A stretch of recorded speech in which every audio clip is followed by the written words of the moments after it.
आपको अपने दांतों और मसूड़ों को स्वस्थ रखने के लिए आपको अच्छे से ब्रश और फ्लॉस करना चाहिए। आपको खाने पीने का ध्यान रखना चाहिए। आपको जितने भी फूड हैं, जितना भी आप खाना खाते हैं, उसमें आपको ये सोचना चाहिए कि मैं कम से कम चीनी खाऊं। जितने भी खाना खा रहा हूँ उसमें चीनी के पदार्थ कम हो। आपको कम से कम चीनी का सेवन करना चाहिए। अगर आप चीनी का सेवन कम करेंगे तो आपके दांतों में कैविटीज, जैसे बोलते हैं कीड़े लग जाना, वो नहीं होगे। दांतों में कोई हार्ड चीज, जैसे कि आजकल लोग जो कोल्ड ड्रिंक्स होती हैं, जो बोतल्स होती हैं, उनके कैप अपने मुंह से खोल देते हैं। आपको हार्ड अखरोट जैसी चीजें आपको मुंह से अपनी नहीं तोड़नी चाहिए। हमारे दांत स्ट्रांग हैं, बट इन सब चीजों के लिए स्ट्रांग नहीं होते हैं। तो अभी आप ये सब चीजें अवॉइड करिए। दोनों टाइम ब्रश करें। शुगर की चीजें कम से कम इस्तेमाल करें आप। और कोई भी बहुत ज्यादा हार्ड चीज अपने दांतों से ना काटें, ना चबाएं, ना खोलने का कोशिश करें। दांतों को आपको अपने दांतों में अगर आप स्वस्थ बनाते हैं तो आपको एटलीस्ट कम से कम 2 मिनट आपको ब्रश करना चाहिए। आपका ब्रश के जो बाल हैं वो बहुत ज्यादा मुलायम होने चाहिए। आपका ब्रश हार्ड नहीं होना चाहिए। आपका ब्रश जब आप कर रहे हैं तो आपके दांतों की सतह पे 45 डिग्री की डायरेक्शन में होना चाहिए। ऐसा नहीं है साथ बिल्कुल सामने रगड़ दिया है। 45 डिग्री एक एंगल होता है, उस पे आपको ब्रश करना चाहिए। आपको 2 टाइम ब्रश करना चाहिए। दोनों टाइम अपनी जीभ साफ करनी चाहिए। आपको फ्लॉस करना चाहिए। और अपने ब्रश को आप हर 3 महीने में चेंज करेंगे। चाहे आपका ब्रश बेकार होता है या नहीं होता है, आपको अपना ब्रश हर 3 महीने में चेंज होना चाहिए। आप ब्रश करते टाइम अपने दांतों पे बिल्कुल भी फोर्स नहीं लगाएंगे। आप अपने दांतों पे जो ब्रश कर रहे हैं बहुत हल्के हाथ से करेंगे, हर सतह पे करेंगे। और ब्रश करने के बाद अपनी जीभ जरूर साफ करेंगे। हमें ज्यादातर रॉ फूड जो होते हैं, जैसे कि आपका जितनी भी वेजिटेबल्स हो गए, ये सब इन सब चीजों का सेवन ज्यादा करना चाहिए। हमें चिपचिपी चीजों का सेवन नहीं करना चाहिए।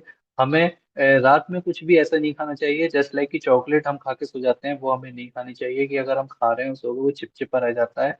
और आप जितना भी अपने फूड में प्रोटीन या फाइबर्स ऐड कर सकते हैं, जिन पदार्थों में ज्यादा प्रोटीन होता है, जैसे कि आपका चने हो गए, जैसे कि आपकी वेजिटेबल्स हो गई, आपको कार्बोहाइड्रेट्स बहुत कम मात्रा में इस्तेमाल करने हैं। एक लिमिटेड क्वांटिटी में ही आपको वो सब खाना चाहिए। आपको फाइबर फूड और प्रोटीन वाले फूड ज्यादा खाने चाहिए, जिसमें प्रोटीन पाए और जिसमें कार्बोहाइड्रेट पाया जाए। चीनी का सेवन कैसे काम करता है? चीनी अगर हम बहुत ज्यादा मात्रा में खाते हैं, या सिर्फ चीनी नहीं, जितनी भी आजकल मार्केट में बाजार में चीजें मिल रही हैं उन सब में ज्यादातर 40% से ज्यादा चीनी होती है। चाहे वो कुछ भी हमें मिल रही है, पैकेट फूड्स मिल रहे हैं, उन सब में हमें पहले पढ़ना चाहिए उसमें कितना चीनी, शुगर है, कितना नहीं है। अगर हम कोई भी चीज चीनी की खाते हैं, सिर्फ चीनी नहीं कोई भी चीज, तो सबसे पहले वो आके हमारे दांतों पे चिपक जाती है। अगर हम अच्छे से ब्रश नहीं कर रहे हैं तो वो हट नहीं पाती है और वो दांतों पे चिपकी रह जाती है। जब वो कुछ घंटे, अगर मैं कम से कम बताऊं तो अगर वो 3 या 4 घंटे तक भी चिपकी है और अगर आप सो जाते हैं, तो वो आपकी चीनी जो आपके दांतों पे चिपकी हुई है, वो छोटे छोटे वहां बैक्टीरिया, माइक्रो कॉलोनीज, जो छोटे छोटे बैक्टीरिया होते हैं, जैसे हम बोलते थे कीड़ा लग जाना, वो आ जाती है। वो जब वो इकट्ठा हो जाते हैं, वो आपके दांत को धीरे धीरे खाना शुरू करते हैं, जिसे हम डिके बोलते हैं। और उसके बाद वो उसमें कैविटी होनी शुरू हो जाती है। तो जब भी आप अगर रात के समय चीनी का खा रहे हैं, कोई भी सेवन कर रहे हैं चीनी का, तो आपको अच्छे से ब्रश करना चाहिए। जैसे कि अगर आप बहुत ज्यादा ठंडी चीजों का सेवन करते हैं, जैसे कि बर्फ आप खा रहे हैं और अभी आपने चाय पी और एकदम से आप कोई ठंडी चीज खा रहे हैं, तो वो क्रैक ला सकता है। अगर आप अखरोट अपने मुंह से, दाढ़ से तोड़ रहे हैं, तो वो क्रैक ला सकता है। अगर आप कोल्ड ड्रिंक का ढक्कन अपनी दाढ़ों से, बहुत से लोग खोलते हैं, उसकी वजह से क्रैक आ सकता है। आप अचानक ठंडे गर्म पे जाएंगे, कोई चीज ठंडा खा रहे हो, एकदम से आप गर्म पीना चलेंगे, तो आपके दाढ़ें आपका क्रैक आ सकती हैं।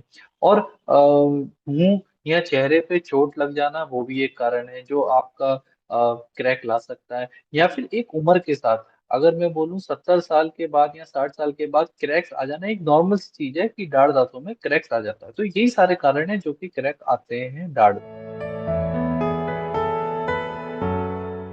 अगर बिना दाँत निकाले दरार वाले दाँतों की संभव है, अगर वो दरार बहुत छोटा-सा है तो हम उसमें मसाला भर सकते हैं।